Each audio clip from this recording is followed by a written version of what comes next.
오늘 우리의 주신 하나님의 생명의 말씀 믿음으로 받을 때 신약성경 고린도전서 3장 10절로 15절 말씀을 받겠습니다. 오늘 우리의 주신 하나님의 축복의 말씀 고린도전서 3장 10절로 15절 말씀을 제가 읽어드리겠습니다.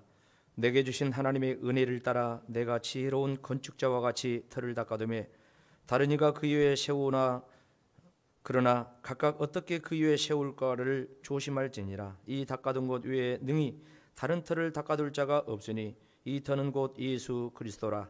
만일 누구든지 금이나 은이나 보석이나 나무나 풀이나 칩으로 이 터 위에 세우면 각 사람의 공적이 나타날 터인데 그날이 공적을 밝히리니 이는 불로 나타내고 그 불이 각 사람의 공적이 어떠한 것을 시험할 것임이라.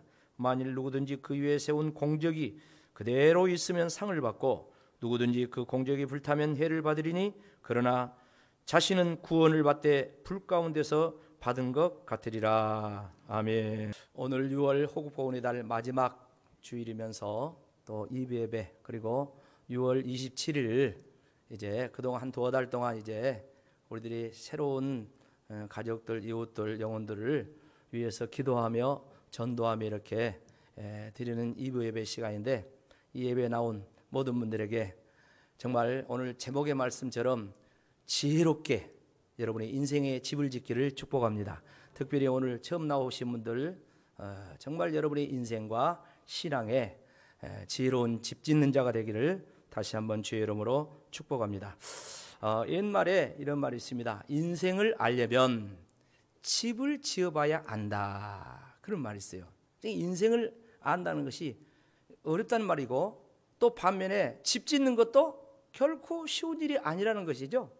우리가 집을 지으려면 일단 이제 집을 지을 만한 그런 땅도 있어야 되고 돈도 있어야 됩니다. 집 없는 사람이 집을 짓게 되었다는 것은 그만큼 잘 살게 되었다, 형편이 넉넉하게 되었다, 그런 말 아니겠습니까? 그러나 이제 그런 것들이 다 이렇게 갖춰졌다 할지라도 집을 짓는 과정이라는 것이 대단히 어렵습니다. 보통 조그만 일반 주택 짓는데 한 4개월 남짓 이렇게 되면 짓는 걸로 그렇게 알고 있어요. 그런 계획을 가지고 이제 업체를 선정을 하고 집을 짓는데 뭐 4개월 했으면 여러분 4개월 만에 집 지어진 집이 있습니까? 우리 성도들도 집 짓는 분 여러 분 계실 거예요. 그런데 4개월, 5개월 만에 계획했는데 집 짓는 사람 거의 없습니다. 그런가 하면은 또 업자들은 잘한다고 하겠지만 주인의 입장에는 얼마나 속을 썩이는지 몰라요. 그래서 중간에 못하겠다고 그냥 손든 사람들도 있고 새로운 업체 선정하다 보면 1년은 금방 넘어가 버려요.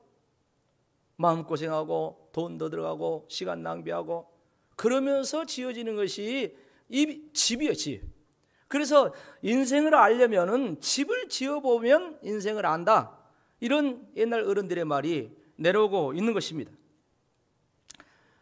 우리 문화 속에 그 집과 연관된 문화 보면 집을 다 지어가지고 집들이를 하죠. 그죠? 집들이를 하는데 그건 참 오랜만에 집을 장만했으니까 축하한다는 의미로 집들이를 합니다. 그런데 집들이 할 때 선물들 가지고 갑니다. 근데 대체적으로 가지고 가는 선물이 뭡니까? 화장지 가지고, 화장지 15,000원짜리 화장지 가지고 갑니다.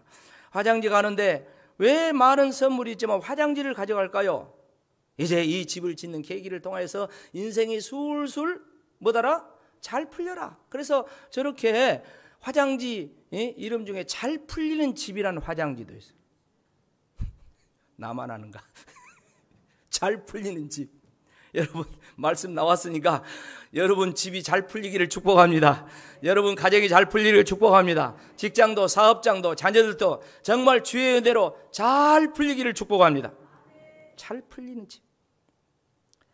옛날에는 대체적으로 선수 집을 지었죠.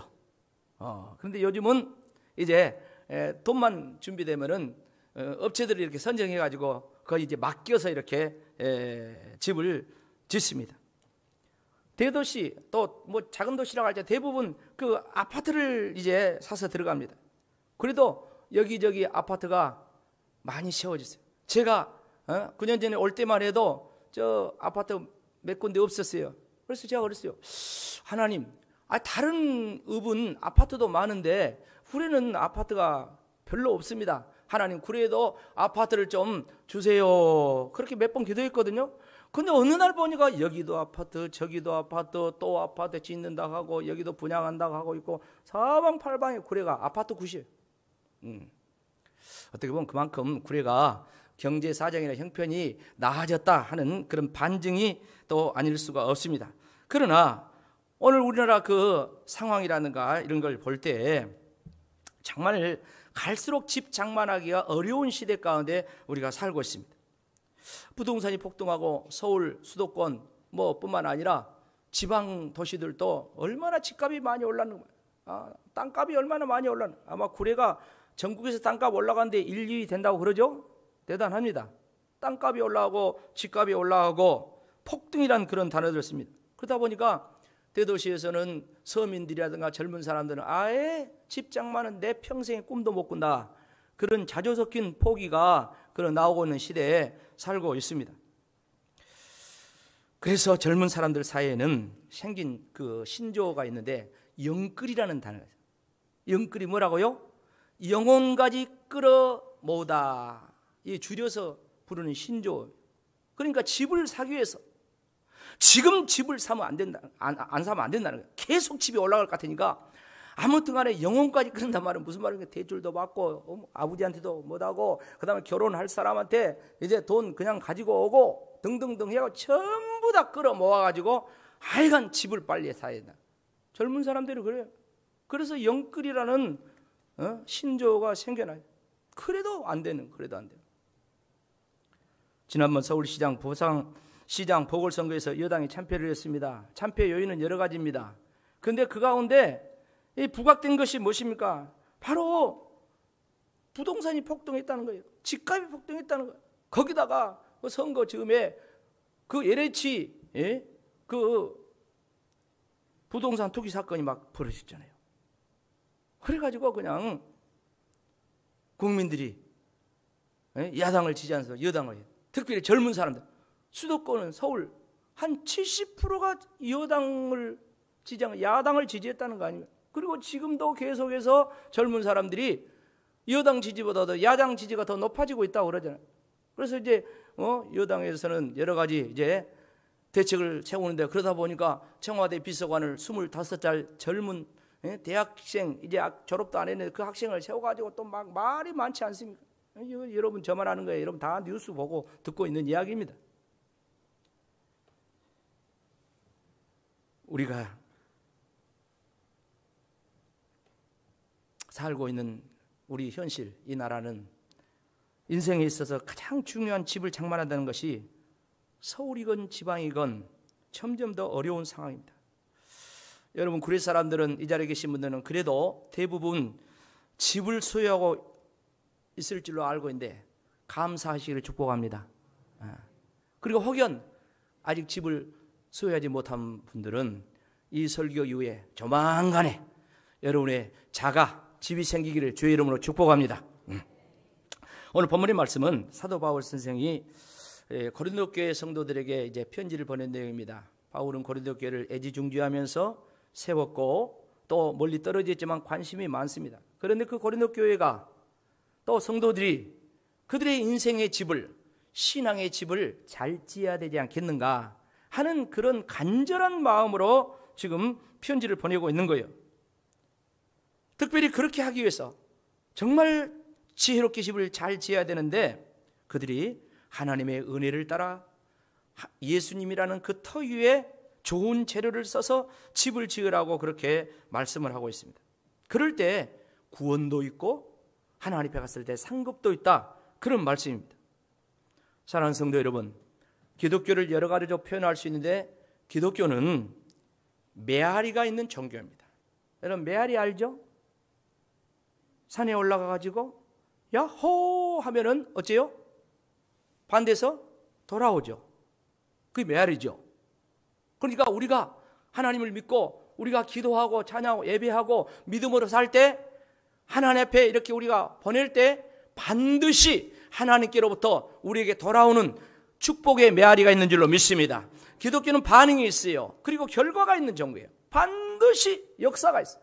그 역사가 하나님의 역사, 하나님의 은혜의 역사. 여러분 창세기 6장에 보면은 인류의 그 가장 첫 번째 어떤 세계적인 비극의 역사가 나타납니다. 그게 무엇입니까? 노아 시대에 죄악된 세상의 모습을 보시고 하나님께서 인류를 창조하신 것을 막 후회하고 한탄하면서 온 세상을 이제 심판하겠다 그럽니다. 그런데 어쩌습니까? 그런 심판하는 과정 속에 하나님은 노아에게 방주를 지으라 했어요. 방주. 그 방주가 노아에는 구원의 방주 아니었습니까?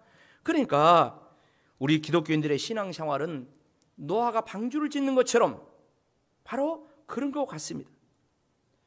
우리가 인생을 살아가면서 또 신앙생활을 하면서 그렇게 사는 것이 인생의 집을 짓고 신앙의 집을 짓는 그런 것이라는 그런 말씀입니다. 그렇다면 어떤 집을 지어야 되나? 어떤 건축자가 되어야 될 것인가? 제목의 말씀처럼 집을 잘 짓는 지혜로운 건축자가 되어야 될 줄로 믿습니다. 먼저 우리가 이제 집을 지어야 되는데 집을 짓는 유형이 어떤 것이 있는가를 이제 살펴보도록 하겠습니다. 자, 상식적으로 볼 때 일반적으로 집을 짓는 유형이 맨 먼저 신축이 있죠. 신축이 있는데 이 신축은 뭡니까? 처음 집을 짓는 거 아닙니까? 처음 집을 짓는 거. 내 생에 이제 처음 집을 장만하는 거예요. 이 집을 짓기 위해서는 준비도 많이 해야 됩니다. 준비 기간도 많이 걸립니다. 그런 만큼 수고도 많이 하고 그만큼 설레기도 해요. 기대치도 높아요. 신앙생활이 이 집을 짓는 것이라고 할 때 신축은 무엇입니까? 내가 처음 교회에 나오는 거예요. 내가 처음 예수 믿는 거. 이것이 바로 신축하는 것 같아요. 신축하는 거. 그전에 나는 무종교인이었어. 나는 종교가 없었어. 그런데 이제 누군가의 전도를 받고 초청을 받고 교회를 나와서 내가 신앙생활을 하게 됐다. 그러면 집으로 치면 이 사람은 신축을 하고 있는 신축. 그런가 하면 두 번째는 재건축이 있죠. 재건축은 뭡니까? 그동안 집 짓고 살아봤는데 집이 너무 오래됐어. 낡았어. 그래서 이 집에서는 못 살겠어. 그래서 이제 쓸어버리고 다시 이렇게 짓습니다. 얼마 전에 광주에서 재건축 현장에서 아주 사고가 났죠. 그 재건축하는데 그 건물들이 이렇게 철거하는데 조심해야 되는데 어떤 철거 규정대로 하지 않고 해가지고 이렇게 건물이 붕괴됐다 그러잖아요. 근데 엊그저께 뉴스에 미국의 마이애미라는 곳에서 또 주상복합 아파트가 갑자기 분양됐어요. 붕괴가 됐어요. 근데 그 아파트도 사실은 재건축 연한이 지났어. 40년이 넘은 노후한 아파트예요. 근데 재건축을 이제 안 했는데 결국 이제 저게 무너지면서 뭐 한 100여 명 가까운 사람들이 실종되고 해가지고 계속 외국 일이지만 미국 일이지만 우리 안방까지 뉴스가 계속 속속들이 들어오고 있지 않습니까? 재건축 어렵습니다. 재건축 지구를 저 서울이라든가 이런 지역에 지정을 하는데요. 얼마나 어려운지 몰라요. 그래서 서울 같은 데 뭐 10년, 20년이 됐는데도 재건축 마련 아직도 재건축 지정이 안 돼가지고 있는 거예요. 제가 이제 잠실 살다 왔지 않습니까? 잠실도 그러더라고요. 한 20년 전부터 재건축 안 됐어요. 근데 아직도 재건축이 진행이 안 돼. 조합이 결성돼도 그 조합원들이 또 마음이 하나 되고 잘 되면 좋지만은 중간에 뭐 이런저런 일이 있고 또 뭐 구속하고 뭐 재판하고 조합은 뭐 지도부를 바꾸고 그러면서 또 늦어지고 대단합니다. 어려워요.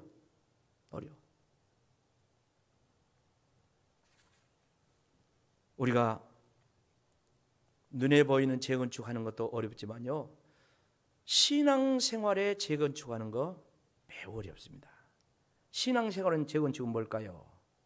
그것은 내 신앙을 바꾸는 거예요. 타종교에서 이제 기독교로 바꾸는 거예요. 이 사람은 재건축이야. 다 쓸어버려야 돼.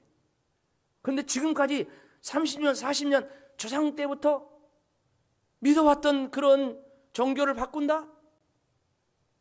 매우 어렵습니다. 저는 그건 너무너무 잘 알아요.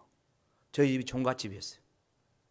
그래서 종갓집, 종손 등등등 여러 가지 그런 문화적인 거, 그런 가운데 이 신앙생활하면서 이렇게 나온다는 건 매우 어렵습니다. 매우 어렵습니다. 타종교에서 기독교로 신앙생활을 완전히 개종한다는 거, 이 재건축과 같은 거예요. 그런가 하면은 기독교 유사 종교라고 이야기할 수 있는 이단, 이 이단 생활을 하다가 자기가 그 이단을 이제 벗어나서 정통 교회로 이렇게 올 때 그거는 영적인 재건축과 같아요. 상당히 어렵습니다. 이단에서 이제 나 이단 벗어나야 되겠다 하고 정통 교회로 와가지고 정착을 하는 사람들은 사실 10%가 될까 말까 한다고 합니다. 얼마나 어려운지 몰라요. 그래서 우리 기존의 성도들은 정말 그 새로 개종을 해가지고 오는 성도들, 새신자들에 대해서 정말 우리가 기도 많이 해주고 주의 사랑으로 품어야 되고, 할렐루야, 그렇게 우리가 마음을 모아줘야 돼요. 그런가 하면은 이단이라든가 이런 데 또 있다가 이제 교회로 다시 돌아온 그런 사람들에 대해서 우리가 낙인을 찍고 손가락질하고 그러면 안 돼요. 그 사람들 잘 이렇게 품어주고 위로하고 다시금 신앙의 뿌리를 잘 내릴 수 있도록 도와주는 거, 이게 얼마나 좋은지 몰라요. 여러분, 재건축하면 어렵습니다. 일반 집 짓는 것도 재건축 얼마나 어려운지 몰라요. 그런데 재건축이 잘 끝나면은 하기를 잘했다, 하기를 환경이 좋아집니다. 집값도 올라갑니다. 등등등 여러 가지 일들이 벌어집니다. 특별히 영적인 재건축, 우리가 예수님을 믿고 믿음으로 다시 출발할 때 우리 주님께서 우리에게 주시는 은혜가 얼마나 큽니까? 구원받아 영생을 얻게 하시고 하나님의 자녀가 되게 하시고 천국의 소망 가운데 살게 하시고 죽어도 다시 살고 영원한 천국에 사는 이 재건축 이후에, 영적 재건축 이후에 주어지는 이게 얼마나 큰지 몰라요. 지금은 잘 몰라. 지금은. 근데 재건축하고 들어가서 살아보니까 그때 재건축하기를 참 잘했어, 그렇게 되는 거예요. 그때 안 했으면 어쩔까? 그때 내가 교회 다니기를 잘했어, 예수 믿기를 잘했어, 정말 그때 내 인생에 가장 결정 잘한 거야. 이런 놀라운 믿음의 고백이 일어날 줄로 믿습니다. 그런가 하면은 이제 건축 유형 속에 리모델링이 또 있죠. 리모델링이 무엇입니까? 그것은 집이 기초가 잘 튼튼하고 뼈대도 잘 섰고 이제 괜찮아. 그런데 집이 구식이야. 샤시가 옛날 샤시가 해가지고 바람이 숭숭 들어오고 등등등 조금 이렇게 그 거실 같은데 조금 리모델링 하면은 이제 좋겠어. 편백도 넣고 그래가지고 향기도 맡히고 등등등 하면 건강도 좋겠고 하는 그런 것들이 보여요. 그래서 이제 리모델링을 하는 거예요. 여러분, 집도 리모델링 잘하면 새 집보다 더 좋다고 하지 않습니까? 우리는 신앙적으로 볼 때 우리 기존 신자들, 지금까지 신앙생활을 했다 할지라도 나의 리모델링 할 부분이 어딘가 그걸 봐야, 내가 기초가 튼튼해, 예수님 위에 내 인생, 내 신앙의 기초를 쌓아 올리고 기둥도 튼튼히 서 있어요. 석가래도 괜찮아. 그러나 또 다른 것을 볼 때 나의 신앙생활에 굳이 내용 이것저것 예배생활, 기도생활, 전도생활, 봉사생활 등등등 여러 가지 내용들을 보면서 이걸 리모델링 해야 될 것이 어떤 것인가, 그걸 우리가 찾아봐요. 할렐루야. 날로 새로워지기를 주의 이름으로 축복합니다. 날로 새롭게. 여러분, 리모델링을 하면 돈도 많이 들어갑니다. 어떤 사람은 이 집 짓는 것보다 더 들어갔다고 그렇게 말하는 사람도 있어요. 그러나 그렇게 돈을 들여도 리모델링 해놓으면 얼마나 좋은지 몰라요. 우리는 인생과 신앙에 리모델링을 하며 살아야 되는데 때가 있어요. 제때. 제때 적절하게 리모델링을 해야 되는 거예요.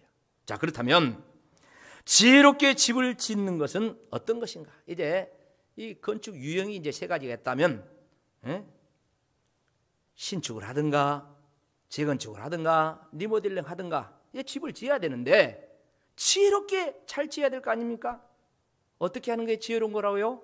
오늘 말씀이니까 하나님의 은혜를 따라 인생과 신앙의 집을 짓는 것이라고 그렇게 말씀하고 있어요. 3장 10절 상반절을 같이 읽어보겠습니다. 내게 주신 하나님의 은혜를 따라 내가 지혜로운 건축자와 같이 터를 닦아두매. 그렇습니다. 하나님의 은혜를 따라 지혜롭게 터를 닦고 집을 짓는다고 했습니다. 하나님의 은혜. 사도 바울이 저 고린도 교회 성도들 향해서 지금 말씀하고 있습니다. 그러니까 바울은 자기가 목회를 할 때 하나님의 은혜를 따라 목회를 했다고 그런 말씀입니다. 그러니까 저도 목회자로서 우리 교회 목회를 하는데 하나님의 은혜를 따라 목회해야 됩니다. 그런데 은혜가 없으면 목회자가 괴로워 힘든 거예요. 그러면 하면 우리 개인 성도들도 마찬가지입니다. 신앙생활하는데 하나님의 은혜를 따라 해야 될 줄로 믿습니다. 오늘 주일날 교회에 나왔는데 하나님의 은혜 가운데 하면은 막 기뻐 뛰며 주를 보겠네 하면서 막 즐겁게 나옵니다. 그러나 은혜가 없으면 어찌입니까? 발걸음이 천근만근입니다. 오늘 다른 데 가야 되는데 이런 생각도 하게 되고 그렇습니다. 그러나 하나님의 은혜가 있으면, 하나님의 은혜를 따라가면은 어서 빨리 주님 앞에 나가서 예배하고 은혜 받아야지, 이런 모습들이 우리 가운데 나온다는 것입니다. 여러분, 하나님의 은혜가 없으면 목회도 힘들어요. 신앙생활도 힘들어요. 하나님의 은혜가 없으면 인생 사는 것도 힘드는 거예요. 그러나 하나님의 은혜가 있으면, 은혜가 마치 윤활유 같아가지고, 할렐루야, 자동차에서 윤활유 생각해 보세요. 은혜가 바로 윤활유 같다 해서 잘 되는 거예요. 아까 노아의 방주 짓는 거 이야기했습니다. 하나님께서 온 세상, 죄악된 세상을 심판한다고 했어요. 그러나 노아에게는 방주를 지으라 했는데 창세기 6장 8절 방주 짓기 전에 뭐라고 이야기합니까? 같이 읽어보자. 시작. 그러나 노아는 여호와께 은혜를 입었더라. 그리고 9절부터 방주 지으라고 이야기합니다. 하나님께서 노아에게 은혜를 입혀놓고 방주를 지으라. 여러분, 방주를 얼만큼 지었다고 합니까? 몇 년 동안 방주를 지었다고요? 흔히들 120년 지었다고 그렇게 많이 이야기합니다. 그러나 정확히 이렇게 보면은 120년 좀 안 된 것 같아요. 어찌됐든 간에 100여 년 남짓 이쪽 저쪽이에요. 생각해 보세요. 산 중턱에다가 방주를 짓는데 이제 하나님께서 홍수를 내려가지고 이 죄악된 세상을 심판하니 거기서 살아남기 위해서 방주를 지어야 된다. 여러분, 은혜 없이 방주가 지어지겠습니까? 하루도 아니고 1년도 아니고 10년도 아니고 100년이 100년. 여러분, 우리가 신앙생활하는 것은요, 어떤 사람 모태신앙부터 신앙생활합니다. 어머니 뱃속에서부터 신앙생활을 해가지고 우리 인생이 70이요 80, 이제는 100세 시대입니다. 100년 동안 우리가 믿음의 방주를 지어야 돼. 그런데 은혜 없이 신앙생활한다 얼마나 힘들겠냐면, 여러분, 토살장에 끌려가는 소돼지를 생각해 보세요. 얼마나 힘들겠어요. 여러분, 교회 다니는 것은, 예수 믿는 것은 토살장에 끌려간 것처럼 그렇게 힘들고 어려운 일, 죽으러 가는 것이 아닙니다. 우리가 죽은다 할 때도 영이 살고, 할렐루야, 새 생명의 길을 가는 거예요. 그런데 하나님의 은혜가 있으면 이것이 믿어지고 그 은혜 때문에 내가 신앙생활하는 게 즐거운데 이 은혜가 없으면 힘든 거예요. 그래서 저와 여러분요, 은혜 받아야 되고 은혜 관리해야 되고 은혜를 삼아야 될 줄로 믿습니다. 마치 목마른 사슴이 신의 물 찾기에 갈급한 것처럼 내 영혼 주를 찾기에 갈급하나이다.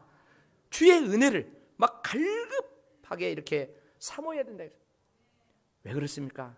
하나님은 그렇게 은혜를 사모하는 자에게 은혜를 주신다고 성경에 말씀했어요. 시편 107편 9절 말씀은 이렇게 말합니다. 같이 읽어봅시다. 시작. 그가 사모하는 영혼에게 만족을 주시며 줄인 영혼에게 좋은 것을 채워주심이로다. 그는 누굽니까? 하나님이, 예수님이요. 사모하는 영혼에게 만족한 은혜를 주신다는, 줄인 영혼에게 좋은 것으로 채워진다. 막 배고픈 사람처럼 내가 은혜의 굶주려 있어, 내가 은혜 받아야 돼. 그럴 때 하나님께서 좋은 것으로 채워주신다고 했어요. 잠언 8장 17절에는 이렇게 이야기합니다. 나를 사랑하는 자들이 나의 사랑을 입으며 나를 간절히 찾는 자가 나를 뭐하리라? 만나리라. 오늘 저와 여러분이 하나님 앞에 예배드리고 있는데 하나님을 간절히 사모하시기를 바랍니다. 하나님을 찾기를 바랍니다. 주님 만나야 되겠다. 말씀을 통해서 깨닫고 정말 하나님을 이렇게 간절한 자에게 주님이 만나주신대. 사랑하는 성도 여러분, 사모해야 하나님의 은혜가 임하고 은혜가 있어야지 인생의 집도 신앙의 집도 지혜롭게 잘 지을 수가 있는 것이요. 그래서 우리는 사도 바울이 은혜에 대해서 한 말에서 주의 집중해야 돼요. 사도 바울이 은혜에 대해서 많은 말을 했는데 한 두 군데 말씀을 보면 먼저 고린도후서 6장 1절 2절 이렇게 이야기했어요. 같이 읽어봅시다. 시작. 우리가 하나님과 함께 일하여서 너희를 권하니 하나님의 은혜를 헛되이 받지 말라. 이르시되 내가 은혜 베풀 때 너에게 듣고 구원하려 너를 도왔다 하였으니 보라 지금은 은혜 받을 만한 때요. 보라 지금은 구원의 날이로다. 하나님의 은혜를 헛되이 받지 말라고 합니다. 그러면서 하는 말이 강력하게 권면한데 지금 은혜 받아라. 지금 구원 받아라. 지금 예수 믿고 구원 받아라. 그걸 이야기하는 거예요. 그걸 강력하게 이야기합니다. 그런가 하면 고린도전서 15장 10절 사도 바울이 자기 인생에 대해서 이야기합니다. 다 같이 읽어봅시다. 시작. 그러나 내가 나 된 것은 하나님의 은혜로 된 것이니 내게 주신 그의 은혜가 헛되지 아니하여 내가 모든 사도보다 더 많이 수고하였으나 내가 한 것이 아니요 오직 나와 함께 하신 하나님의 은혜로다. 사도 바울이 자기 인생 고백을 하는 거예요. 사도 바울 한 사람과 예수님의 12제자와 비교했을 때 누가 더 많은 사역과 위대한 일을 했는가 이렇게 신학자들이 비교 평가를 하는 거예요. 그런데 뭐라냐, 사도 바울 한 사람이 이루는 것이 예수님의 12제자가 이루는 것보다 더 업적이 크다 이렇게 해요. 사도 바울이 된 것이죠. 나 된 것은 어떻게 됐다고요? 하나님의 뭘로? 은혜로 됐다는 거예요. 은혜로. 그래서 그 은혜를 헛되게 하지 않게 내가 다른 사도보다 더 많이 수고했지만 내가 한 것이 아니요 나와 함께 하신 뭐가? 하나님의 은혜로 되었다. 옆 사람과 하나님의 은혜로 됩니다. 하나님의 은혜로 세워집니다. 인생도 가정도 사업도 자녀들도 하나님의 은혜로 되어지는 줄로 믿습니다. 되어져야 된다니까. 하나님이 되게 하시는 거야. 되게 하시는 거예요. 하나님의 은혜가 와서 우리를 되게 한다는 말씀. 그런가 하면 지혜롭게 집을 짓는 또 다른 하나는 무엇입니까? 예수 그리스도의 터 위에 집터가 예수님이야. 그 위에 인생의 집도 짓고 신앙의 집을 지을 때 이게 지혜롭게 집을 짓는 것이다. 이렇게 말씀합니다. 오늘 11절 말씀 다시 보면 이렇게 이야기하죠. 같이 읽어봅시다. 시작. 이 닦아둔 곳 외에 능히 다른 터를 닦아둘 자가 없으니 이 터는 곧 예수 그리스도리라. 아멘. 터, 집을 짓는 터, 그 터를 지금 이야기하는데 바로 예수 그리스도가 기초요 집의 터다. 그렇게 이야기했어요. 여러분 뉴욕에 가면 그 맨하탄이죠. 뉴욕 맨하탄에 세계 최초 102층짜리 엠파이어 스테이트 빌딩이 있습니다. 저 빌딩은 1931년에 지었어요. 그러니까 지금부터 90년 전에 지은 거예요. 그런데 이 빌딩이 오른쪽에 그 세계 무역사 쌍둥이 빌딩 무너졌잖아요. 이 빌딩이 1913년에 세워졌는데 이전까지 가장 높은 빌딩이에요. 그리고 가보니까 지금도 매일과 같이 관광객이 5,000명 이상 오는 거예요. 5,000명. 매일 관광객이. 네? 기가 막힌 거예요. 그럼 어떻게 해서 세계적인 관광지가 되었고 그 옛날에 1930년대에 이렇게 높은 빌딩을 지을 수 있었을까? 좋은 기술 물론 있어야 되겠죠. 그러나 그 기술도 중요하지만 이 건물을 세우는 그 기초 바탕 터 이게 뭐냐? 이게 거대한 안반이 바위 유명한 이야기입니다. 그 안반 그 바위 때문에 그때 당시도 그렇게 100층이 넘는 빌딩을 지을 수가 있었다는 것입니다.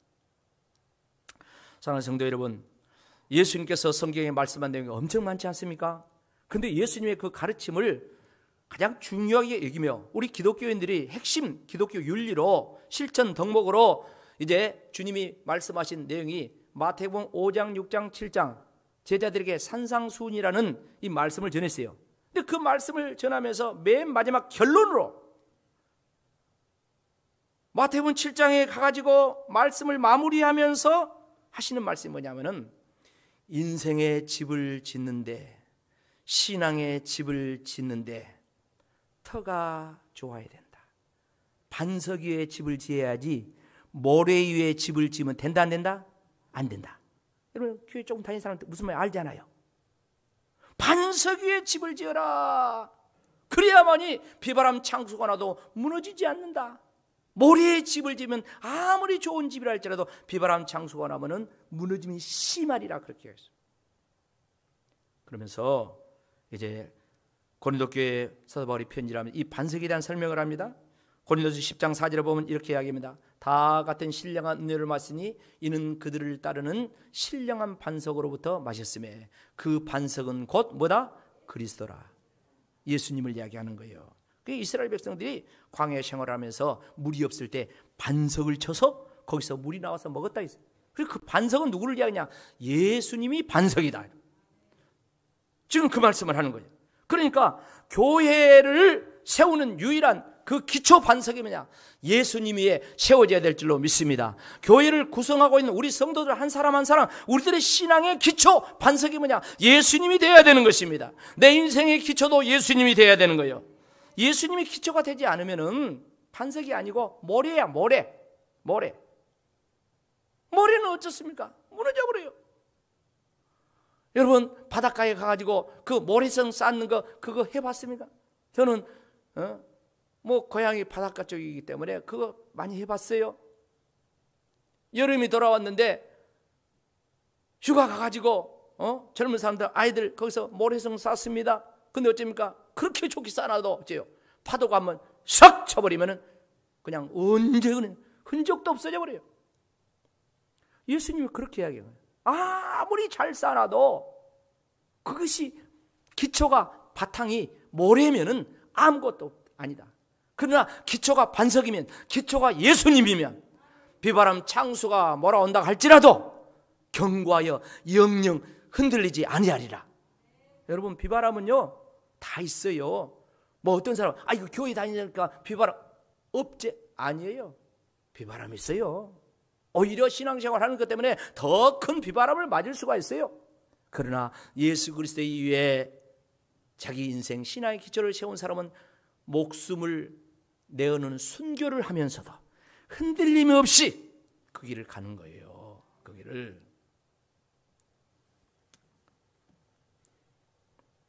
자, 그런가 하면 또 하나 우리가 지혜롭게 집을 잘 짓기 위해서는 이제 건축 재료를 좋은 곳으로 사용해야 된다고 그렇게 말씀하고 있어요.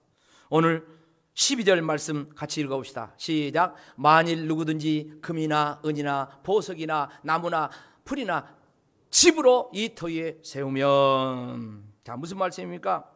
예수님이 터요. 예수님이 터인데 거기에 인생의 집, 신앙의 집을 그 위에 지어 올리는데 그 재료는 각자 다르게 쓸 수가 있다는 거예요. 어떤 사람은 금, 은, 보석과 같은 귀한 재료를 써가지고, 비싼 재료를 써가지고 집을 짓습니다. 그리고 어떤 사람은 나무나 풀, 집, 이 천한 재료 그런 것들로 집을 짓기도 한다는 것이죠. 그런데 우리가 알아야 할 것은 어떤 재료를 가지고 인생과 신앙의 집을 짓느냐에 따라 구원 이후에 상급이 하늘과 땅이라는 거예요. 상급. 재료에 따라서, 내가 신앙의 집을 짓는 재료에 따라서 천국 가서 하나님 앞에 상 받을 때 상급이 하늘과 땅이라. 하늘과 땅. 그리고 어떤 재료로 집을 짓는 것은 전적으로 각자 개인의 결단과 의지에 달려 있다는 거예요. 그리고 그 결과에 대한 상급 또한 각자의 몫이에요. 각자의 몫이. 그래서 우리가 예수님을 우리 인생과 신앙의 이제 기초로 삼고 믿음으로 이렇게 인생과 신앙의 집을 지어가는데, 이제 그 다음부터는 재료가 중요한 거예요. 재료가. 집 짓는 재료가 필요하잖아요. 여러 가지 재료가 필요하잖아요. 그거에 따라서 결과가 완전히 달라진다는 거예요. 보세요. 오늘 13절 말씀 뭐라고 이야기합니까? 각 사람의 공적이 나타날 텐데 그 날이 공적을 밝히리니 이는 불로 나타내고 그 불이 각 사람의 공적이 어떠한 것을 시험할 것이라 그랬습니다. 그러니까 마치 이 건축해가지고 건축물도 준공검사를 받잖아요. 그런 것처럼 우리 인생과 신앙의 집에 대한 평가를 받을 날이 온다니, 그날이라. 그날이 공적을 밝힌다 했어요. 그날이 무슨 날입니까? 그날은 바로 예수님이 재림하시는 날. 그날이 어떤 날입니까? 우리가 주님 앞에 서는 날. 그러니까 그날이 되면 우리가 주님 앞에 서면은 다 각자 자기 신앙이 어떤 것인가 평가가 딱 나타나버려요. 평가가. 어떻게 나타납니까? 고린도서 3장 14절 15절 이렇게 이야기합니까? 다 같이 읽어보시죠. 시작. 만일 누구든지 그 위에 세운 공적이 그대로 있으면 상을 받고 누구든지 그 공적이 불타면 해를 받으리니 그러나 자신은 구원을 받되 어디서? 불 가운데서 받는 것과 같으리라. 자, 공적을 평가를 하는데 뭘로 한다고 했습니까? 불을 태워보는 거예요. 불을 태워가지고 남아있는 것은 상이 돼. 그러니까 금이나 은이나 보석은 불 태워도 타요, 안 타요? 안 타죠. 남아있죠. 그래서 거기에는 상을 받는다는 거예요. 근데 나무나 풀이나 집 이런 것도 어찌입니까? 불 태우면 그냥 확 타버리죠. 아무것도 없어. 그러니까 받을 것이 없어. 그러나 예수 믿기 때문에 구원을 받되 어디서 받아요? 불 가운데서 부끄러운 구원을 받는. 상이 없어. 상이. 오늘 저와 여러분의 신앙생활하는 것은 예수님을 믿는 이 믿음의 바탕 위에 이제 거기에 집을 이렇게 지어가고 있는 거예요. 예배 생활도 일종의 하나의 집 짓는 재료 중에 하나입니다. 기도 생활도, 헌신 생활도, 봉사 등등 전부 다 신앙의 각 제 요소, 이런 것들이 바로 집을 짓는데 재료를 쓰는 것과 같아요. 근데 어떤 재료를 써야 돼요? 좋은 재료. 어떤 재료? 값비싼 재료, 값어치 있는 재료. 할렐루야. 내 신앙의 재료, 내 신앙의 질이 좋아야 된다는 것입니다. 어떻게 좋아야 됩니까? 금과 은과 보석처럼 강하고 귀할 뿐만 아니라 쉽게 얻을 수 없는 그런 재료예요. 아무나 흉내낼 수 없는 그런 신앙생활하는 사람들이 있어요. 예수님처럼 제자들처럼 십자가의 길을 가는 사람들입니다. 그런 사람들은 대단히 제가 일부 예배 끝나고 우리나라 성자라고 하는 이연필 선생의 그 책을 잠깐 이렇게 봤어요. 근데 그 대단해. 완전히 예수님 닮았어. 완전히 과거의 성 프란시스 같은 그런 분이야. 그렇게 신앙생활하는 분, 그 신앙의 재료가 얼마나 좋은지 몰라. 그러니까 감동을 주는 거예요. 그러나 나무나 풀, 집처럼 쉽게 구할 수 있는 재료처럼 쉽게 자기 편의주의로 사명감 없이 적당히 종교생활하는 것 같이 그렇게 된다고 하면은 그걸 상 받을 수 있다고 하겠네. 그거 아니라는 것이죠. 상급은 반드시 불심판을 통과한 다음에 주어진다 했습니다. 여러분, 예수님께서 이렇게 얘기했어요. 마태복음 16장 27절에 이렇게 말씀하고 있습니다. 인자가 아버지의 영광으로 그 천사들과 함께 오리니 예수님 반드시 다시 오실 줄로 믿습니다. 그때 각 사람이 뭐한 대로? 행한 대로 갚으리라. 우리가 실천한 대로 갚아준다 했어요. 그런가 하면 요한계시록 22장 12절, 요한계시록 성경 끝에요. 같이 읽어봅시다. 시작. 보라, 내가 속히 오리니 내가 줄 상이 내게 있어 각 사람에게 그가 행한 대로 갚아주라. 자, 예수님이 하신 말씀이요. 예수님이 속히 다시 재림하신대요. 근데 오셔가지고 각 사람이 행한 대로 갚아준다. 금처럼 은처럼 보석과 같은 그런 신앙생활을 했다면 그렇게 갚아주고, 나무나 풀, 집같이 타버릴 것 같은 그렇게 했다가 하면 그렇게 갚아준다는 거예요. 여러분, 아까 그런 말씀이죠. 신앙생활은 반드시 메아리가 있다. 반드시 결과가 있다. 결과. 사랑하는 성도 여러분, 우리 모두 지혜롭게 인생과 신앙의 집을 짓기를 축복합니다. 그것이 신축이 됐든가 재건축이 되었든가 리모델링이 됐든가 어떤 것이든 간에 여기 다 우리 해당돼요. 이 셋 중에 하나는 다 해당돼요. 정말 지혜롭게 집을 지어야 돼요. 자, 지혜롭게 집을 지으려면 첫째 어떻게 알아야 했습니까? 우리 모두가 하나님의 은혜를 따라, 할렐루야, 은혜 가운데 인생의 집, 신앙의 집을 짓기를 축복합니다. 그런가 하면 우리 집의 터, 기초 예수님이다. 예수님을 터로 해서 반석 위에 집을 짓는 그 사람이 지혜로운 사람. 그런가 하면 집을 짓는데 여러 가지 재료들, 질 좋은 재료, 좋은 재료, 금과 은과 보석과 같은 이런 좋은 재료로 인생의 집을 짓고 신앙의 집을 짓기를 축복합니다. 그래서 우리 주님이 우리의 신앙의 공적을 평가할 때 모두 다 저와 여러분의 공적이 다 남아 있어서 주님 앞에 구원뿐만 아니라 상을 받고 칭찬받는 저와 여러분 되기를 주의 이름으로 축원합니다. 아멘.